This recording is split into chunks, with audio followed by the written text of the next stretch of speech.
Okay, now, our next speaker on stage is going to share her insights all about the future of work. So when I say that to you, I'm sure many things pop up in your mind about where you're working now, where you're going to work in the future, 10 years' time, where you want to be, and how the landscape of where we work, why we work, who we work for, certainly changes rapidly for the future. Now, the next speaker, in fact, I actually met her at the same event in Latvia about 3 months ago. We were actually in the same taxi about midnight going to our hotels.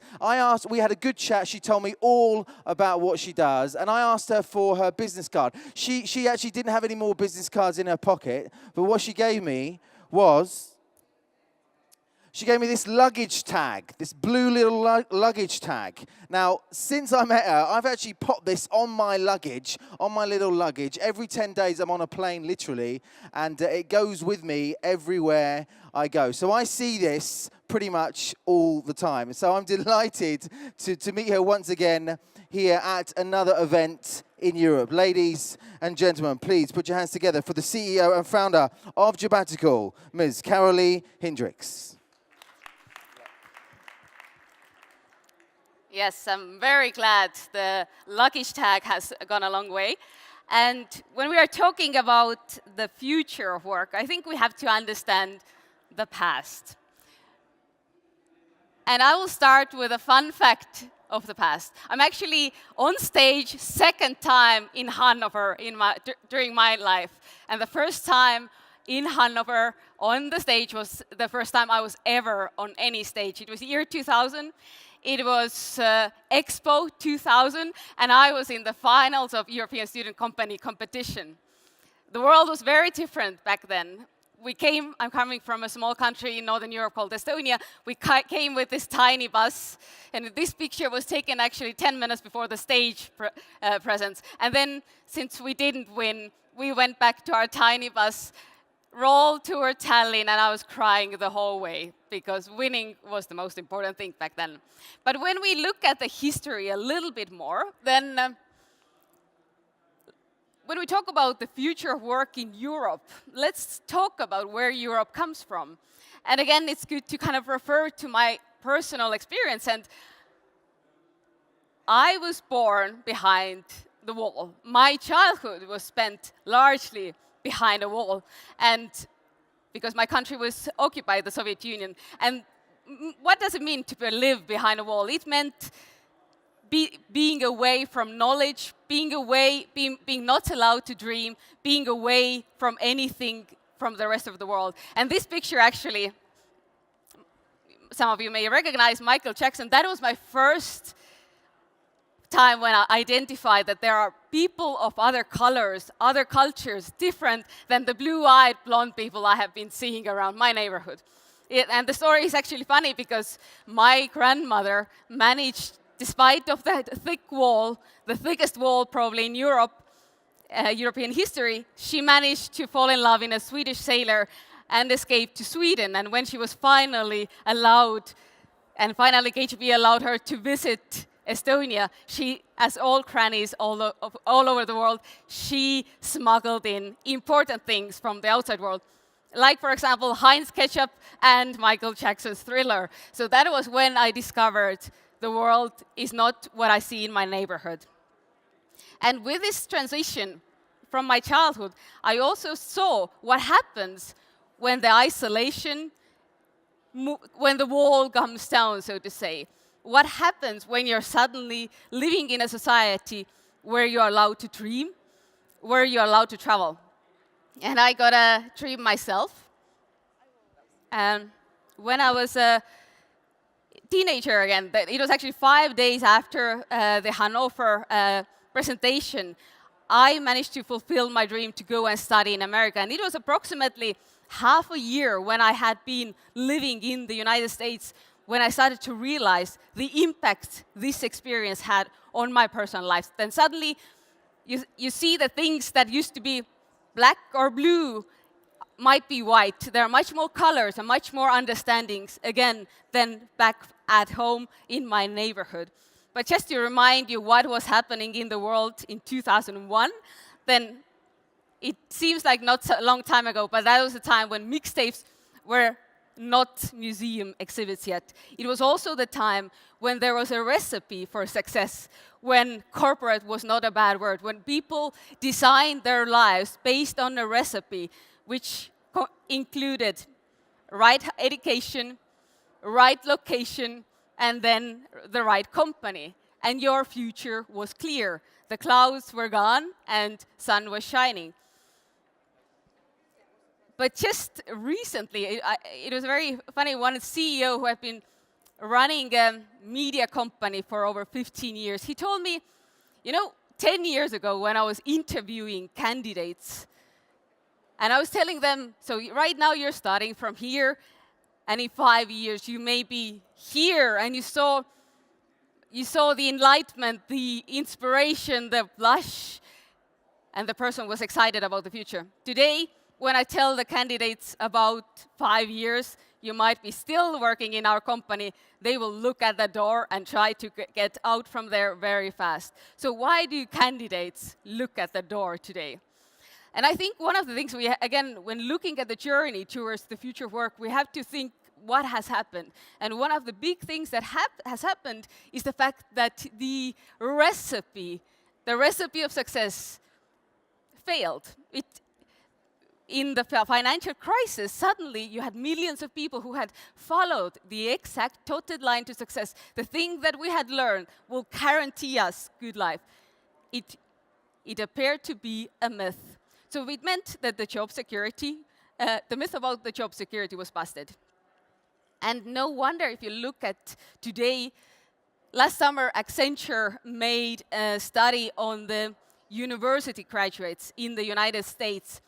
And everybody was asked the question, what is the single most important thing for you when choosing your first jobs? And let's not forget, United States, big loans, you know that you don't have experience, but you still have to pay your loans.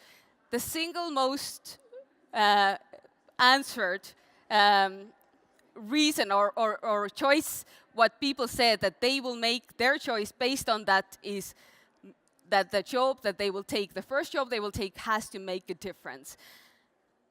And so what it actually means is that we have a workforce who is the most entrepreneurial workforce we have ever seen. People are willing to take big steps to help to build our visions. For entrepreneurs and for founders, for CEOs, it's actually the greatest era to build teams. What also has happened within the past 10, 15 years, something that didn't exist when I was sitting in New Hampshire in 2000. I was an Estonian going to the United States and then going back, and we lived in our corner of the world. Whereas today, the comfort zones, through the networks, the comfort zones of people have just expanded across the globe. So today, my friends in India or Australia or America or Germany might be much more my people than anybody living around my neighborhood. So suddenly friendships have become global, which means people are free and comfortable to move around. And just similarly, Wall Street Journal just lately noted that the highly skilled members of the next generation appear to be less tied to any particular location or national identity. So people are moving. And what, if you think about it now, if people are moving around, the comfort zone is global, you can basically live anywhere. What becomes important? Where it's good to live, right? Why should you go through humiliating immigration interviews where during every step you are tried to be proved to be wrong? You are tried to make, you are feeling that you are not welcome in the country. Why should you live in a country where you spend 20% of your time on bureaucracy? Why should you take that time away from your family, your work? So the user experience of a country, something that is actually relevant today for most of our services, most of the companies that we're building, we're talking about the user experience. but we are not yet talking about the user experience of the country. But if the user experience of the country fails, people will not move there because, like, in all honesty, who would want to move behind a wall, right? And I think during my entrepreneurial kind of journeys, I have also, one of the things I have done is I helped to launch, in the mid-2000s, I helped to launch MTV. And it was the kind of later days of MTV. And one of the kind of similarities that I'm seeing, so what changed in the music industry? There was a revolutionary change that happened, that changed music industry so much that making MTV was almost impossible, and that was MP3. The format of MP3s is because you had mega artists who had labels behind them, and only they could foster. So everybody was kind of following the same artist. The tastes were very similar. You kind of had little bit different angles, but still, it was all kind of mainstream. When suddenly with MP3, what happened was that anybody could become an artist. You could set up a studio in your living room, become an artist. And what happened with people, as the consumers, what changed for us was the fact that suddenly we didn't want to be mainstream anymore. Each of us wants to have a specific taste, wants to listen to the music that all the neighbors are not listening. So that totally changed our consumption of music. And observing what's going on with the countries and cities, I'm seeing similar behavior with movement. It used to be that you had to move to London or San Francisco or New York in order to live the dotted life to success, whereas today it seems that people are wanting more and more to live extraordinary lives in extraordinary places, which actually opens up a whole new market for talent for many of us who are building our companies in those corners of the world. And there are today 420 million people who are ready to move for career. And it's actually a great news because, as Time magazine said, people with more experiences in different cultures are more able to generate different ideas and unexpected links for concepts. And what it actually means is that increasing mobility helps us to build more creative teams. That's a good thing. So let's look at the numbers. Let's look at where are the people who are moving the most. Where are the highly skilled migrants coming from? And it's interesting because that has changed a lot during the previous years as well. So in 2000, number one source of highly skilled migrants was UK. Whereas in 2010, it was India, Philippines, and China. And noting the same Professor Kishore Mahbubani from Singapore University in his book, Can Asians Think?, has discovered that 90% of PhDs in the physical sciences and engineering are held by Asians living in Asia. 90%. That's quite a lot of people.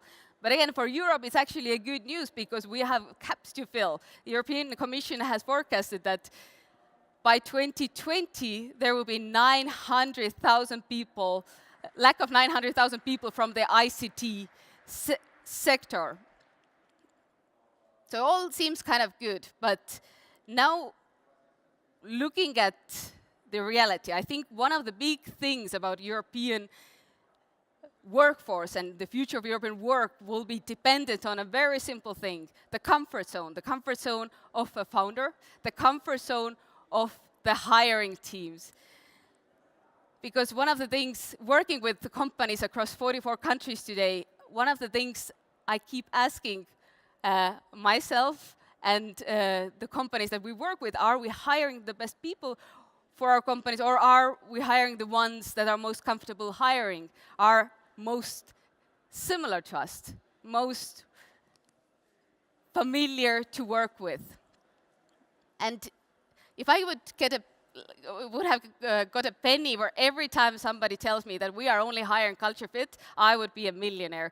And I totally understand where that comes from. Organizations from Southeast Asia, Latin America, Europe, Africa, everybody has the same notion. We're hiring culture fit. And I understand where it comes from, but let's look at it a little bit. If you think about an organization, then in a way, I would look at organization like a human being. So imagine that you are a 20-year-old and you're saying that I'm only accepting from life everything that fits me. I'm already ready, and everything that comes has to be fit me, which means that I will not grow. As a person, I will not grow, I will not evolve. And I think, in a way, this is something for us to think about as well when we're building our organizations, is are we hiring people who are similar to us, who fit what we are already, or are we hiring people who are adding the experience to their organization, who are adding and helping our organizations to actually grow and mature? And we talk a lot about Silicon Valley. There's no tech conference on the planet Earth I have seen that doesn't have somebody from Silicon Valley talking about how Silicon Valley is so great and how all those great companies have been built. And let's look at Silicon Valley a little bit. Silicon Valley is one of the diversest tech areas of the world. 74% of computer science workers between 25 and 44 are foreign-born. So it's actually diversity that makes Silicon Valley great. And inside that kind of thinking, I have looked at my team and our team, because today I have a team of 23 people from 10 nationalities. And I have thought about why is it so? Of course, the fact that I believe in diversity definitely helps, but why is it that for us, we have managed to build from the very day one a team that is really not defining people based on their passports, but just based on the skills. We're trying to find the best people from the whole planet instead of looking for the comfortable. And I started to realize it's not me. It's actually the fact that we have hired a gatekeeper who comes from that diverse background. Alina is our head of talent, and she has the background of Silicon Valley, where she was doing recruiting for Google, for Evernote. And I started to realize the fact that she doesn't have that bias. She came from the environment where diversity was normal, that you had all sorts of people, all sorts of backgrounds. It doesn't matter how complicated it is to pronounce a name. You just look at the person and the person's skills. So in that sense, one of the things for us to think about is who are the gatekeepers of our company and how to help them become over the biases that may actually limit to enrich the culture of our organizations. Because interestingly, McKinsey has also discovered that companies with a higher racial and ethnic diversity are actually also performing better financially compared to the average in their sectors. So I think the good news is that there is, talent shortage is a mismatch of locations.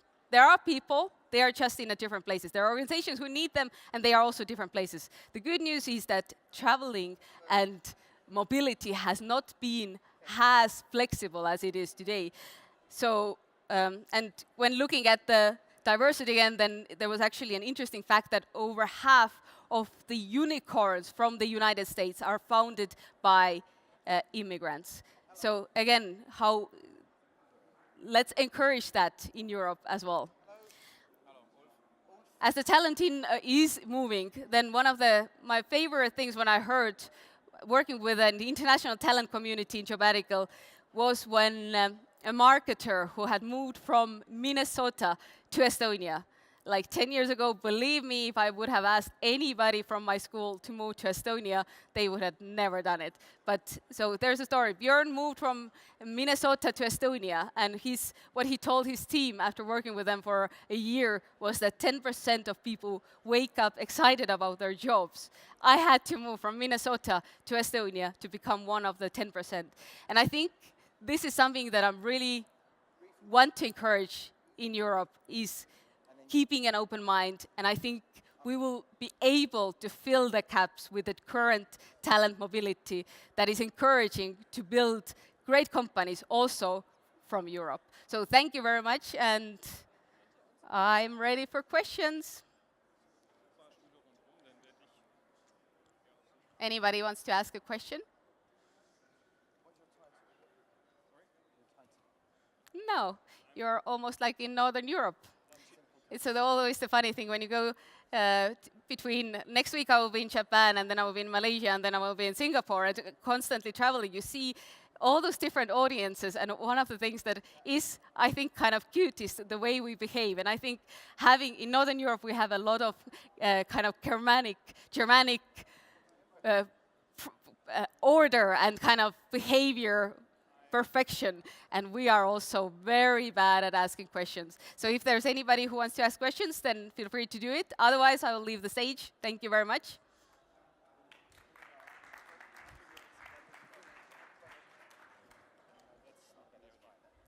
So, I'm sorry? Did you have a question? Oh, sorry, I didn't see that.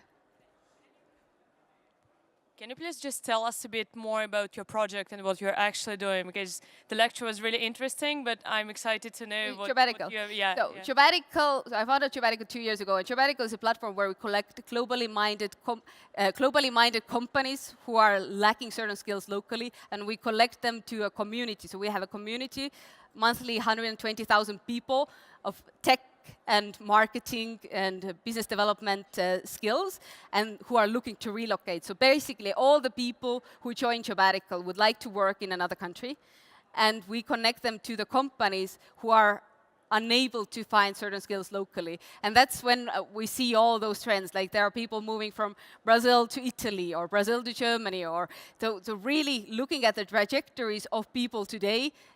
That's kind of the basis of what I was talking today as well.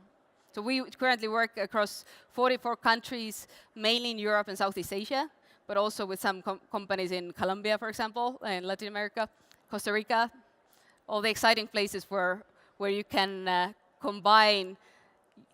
Basically, our encouragement is that instead of going to visit, for example, visit Berlin for a week, why not go and work for some years in a company and actually have a local experience in that country, in that city, with those people? So that's what we do.